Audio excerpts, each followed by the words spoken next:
والدین نے جو بھلائی تمہارے ساتھ کی ہے تم اس کا بدلہ کیا دے سکتے ہو؟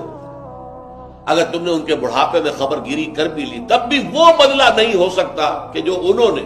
تمہارے وجود میں آنے اور تمہارے لیے جو مشقتیں جھیلی ہیں، جو ایثار کیا ہے، جو قربانیاں دی ہیں تمہیں پالنے پوسنے کی، اس کا بدلہ نہیں ہو سکتا۔ اس کا بدلہ ایک ہی ہے، اور وہ کیا ہے؟ اللہ سے دعا کیا کرو وَقُلْ رَبِّ ارْحَمْهُمَا كَمَا رَبَّيَانِي صَغِيرًا۔ پروردگار ان دونوں پر رحم فرما، رحمت نازل فرما، ان کی مغفرت فرما، ان کے درجات بلند کر، ان کی غلطیوں سے درگزر فرما، ان کے گناہوں کو بخش دے، ان کی غلطیوں سے چشم پوشی اختیار فرما پروردگار۔ اور یہ در حقیقت میں تجھ سے درخواست کیوں کر رہا ہوں کہ مجھ پر ان کے احسان کا بہت بڑا بوجھ ہے، ان کے احسانات کا بدلہ میں نہیں چکا سکتا۔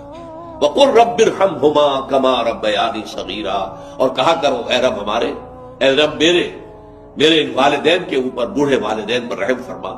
اور ظاہر بات ہے کہ یہ سلسلہ جو ہے یہ صرف زندگی کا نہیں ہے،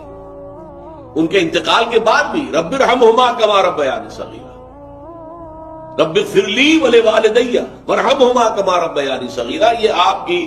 نمازوں کے ساتھ دعاؤں میں مستقل دعا ہو جانی چاہیے کہ پروردگار مجھے بھی بخشش فرما دے، مجھے بھی بخش دیجو، اور پھر میرے والدین کو بھی بخش دیجو، اور ان پر رحمت نازل کیجو، جیسے کہ اس نے مجھے پالا پوسا تھا جبکہ میں چھوٹا سا تھا۔